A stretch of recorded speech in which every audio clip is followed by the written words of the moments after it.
What's going on, team? Welcome back to the ManTalks show. Today, we're going to talk about this modern therapy not understand men's suffering and specifically the depths of male self-destruction, aka male suicide. Now, this is a pretty charged topic. There's a lot of information and data about this, but I wanted to address this because over the years, I have come across a lot of men who have talked about taking their own life. I've come across a lot of men who know men who have taken their own life. I have worked with men who have made attempts, a lot of them. I have worked with a tremendous amount of men who have thought about taking their own life. And I've been one of those men. And one of the things that I've continued to see time and time again is how few men have actually had those conversations with the people around them. How few men have a robust enough social circle with other men where they can actually say, man, I am really struggling. But that's not the part that I'm here to talk about, because I was listening to a podcast called Modern Wisdom with Chris Williamson. I'm going to be on his show later this year, and he had a guest on, George from the Tin Man, and they were talking about suicide rates within men. And George had brought up this stat around this study in the UK that showed that 92% of men who took their own lives were actively seeking help, right? 92% of men. Think about that.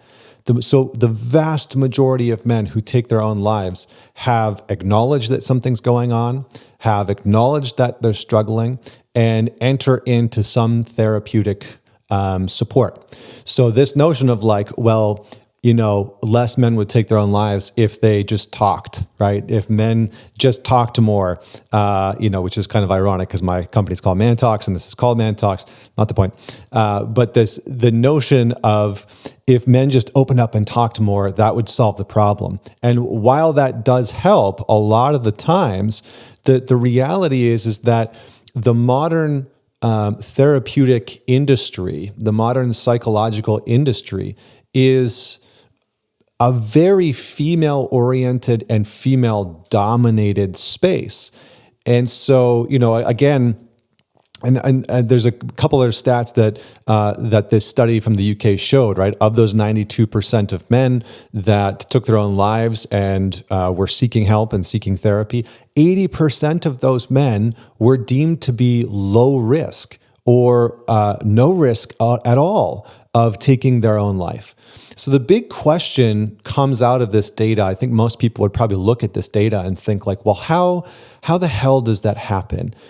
How do so many men, because, men account for something like 75% of suicide rates globally. And, you can break that data down and you can see that in this, in the United States, for example, it's a very high ratio of those individuals are, from the military service. And you can look at age range and you can look at the impacts of fatherless homes. And there's a whole bunch of things that really play into it. But this isn't a video about why men do it. This is a video about whether or not the therapeutic industry is actually supporting the men who are at risk of those things. And what I can tell you is I've held dozens and dozens and dozens of weekends, live weekends with men where there's usually anywhere from 20 to 40 men. And it's always fascinating. And we do a bunch of depth work. I partner with somebody who's been doing Gestalt therapy for 50 years. He's one of the most profound clinicians in the world.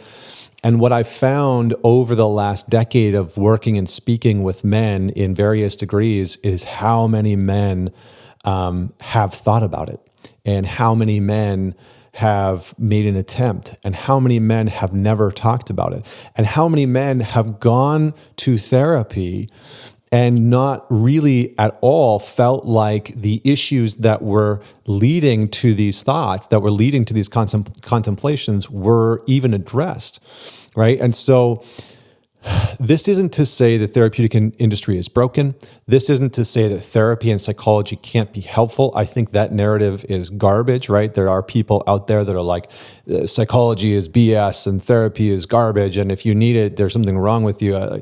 that's all nonsense. I mean, when you look at the history of therapy and psychology, it really is almost an extension of philosophy and almost like a spiritual contemplation, and that really good therapy and really good psychology is both relational and almost philosophical and spiritual.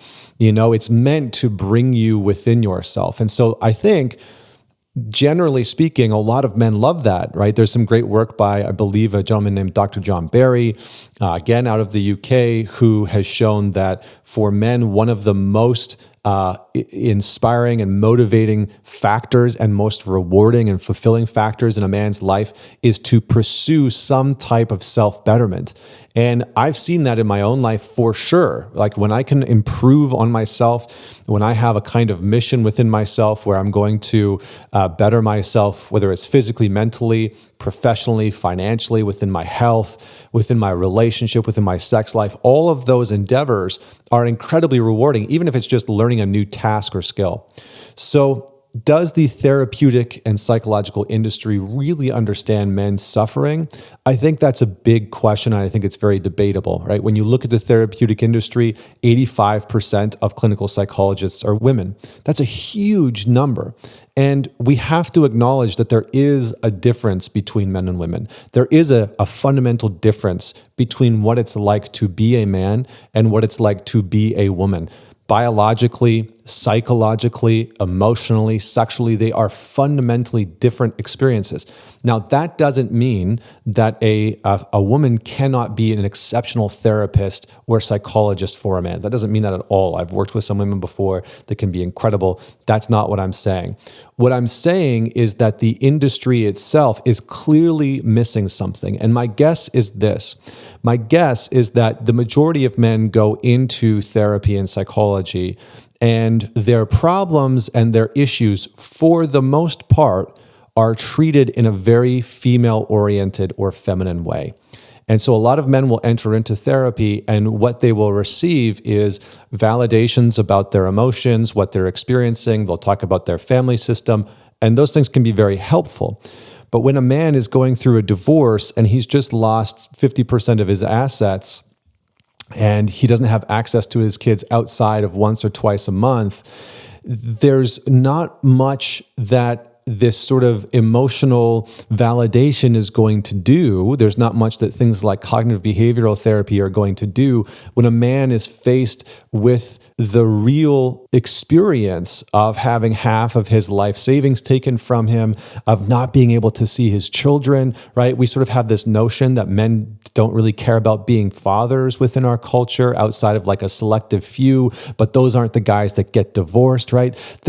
We have all of these sort of asinine assumptions that I think have bled into the way that men are treated when they enter into the therapeutic and psychological system. Because the reality is that the experiences, first and foremost, that men face are fundamentally different.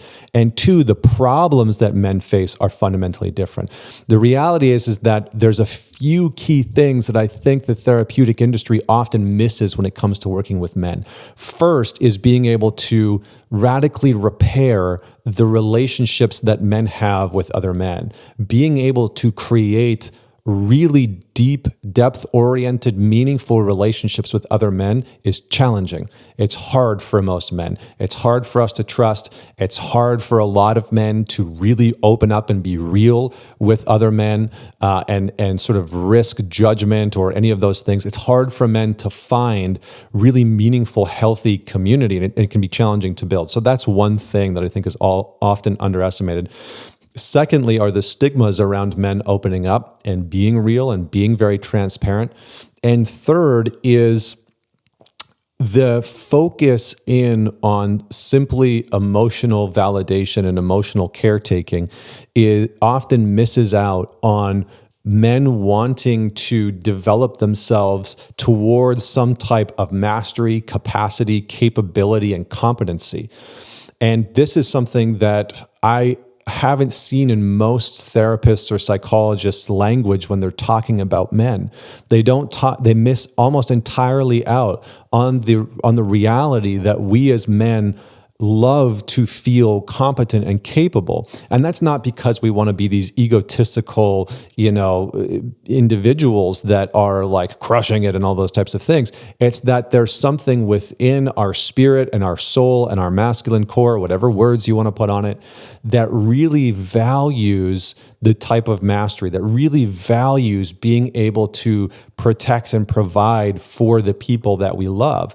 And so when those opportunities aren't available for us, when those opportunities aren't presented to us as extremely meaningful, and what we're met with when we bring our problems into a session with a therapist or a psychologist is simply the emotional caretaking and validation that is so often very, very helpful and very transformative for a lot of women, we miss out on this big piece of the equation that a lot of men are looking for, that I think drives them down these paths. I'll end with this because I think this was heartbreaking for me to see. And it can honestly make me, it's almost hard to talk about. I saw this video recently of a bunch of men. It was sort of cycling through these videos of men playing with their kids, having fun with their friends, having fun with their family out at the park.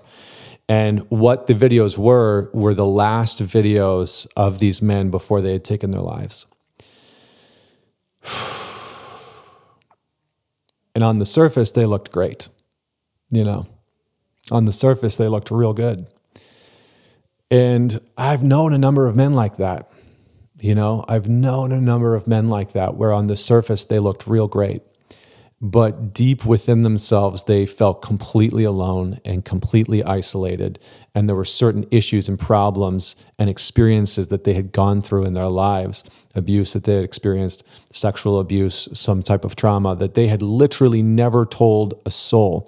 And I know this because I have worked with thousands and tens of thousands of men who have been carrying things inside of them that either no one else has known about, no one else has cared about, or no one else has known what to do with. Because so often I have heard men talk about how they have opened up about their trauma in a therapeutic setting or to someone in their life, and they've been met with that individual not knowing how to really support them or how to help them. And on the other side of it is not knowing, and this is the kicker that I think a lot of the therapeutic industry misses, and this is where I'll end. A lot of people don't know how to help men get direction back in their life. It's not just about validating your internal state. It is about helping a man have direction out of the pit of despair that he has found himself in. Very clear, concise, meaningful direction. We as men need to know what the roadmap is sometimes.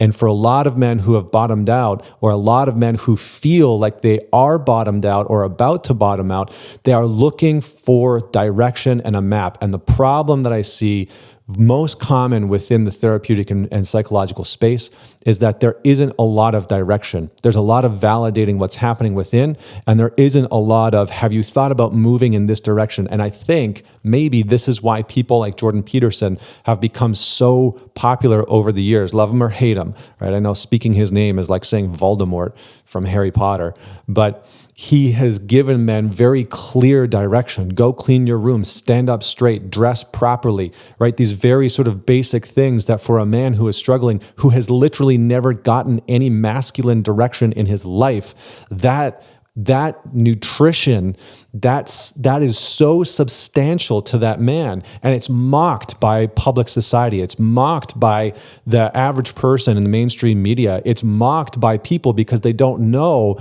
what the hell men are actually going through and actually experiencing. And that is the fundamental problem that I see happening. So I would love to hear your comments. I would love to hear your thoughts. If you're watching this on YouTube, comment below. If you're listening to this on social media, on my podcast, on Spotify, on Apple iTunes, please share it. Please man it forward. This is an important conversation. Very, very important. Obviously, I'm stirred up by it because I see it firsthand. I see it firsthand every single day. And so if you are someone who is struggling, if you are someone who could use support, my my doors are always open. You can message me on Instagram. You can email me through the website. But I just want you to know that if you are one of the men that I was talking about in this video, one, know that you're not alone. And two, please do not hesitate to reach out. I will move the world to try and do whatever I can to support you. So thank you so much for tuning in. And until next week, this is Connor Beaton signing off.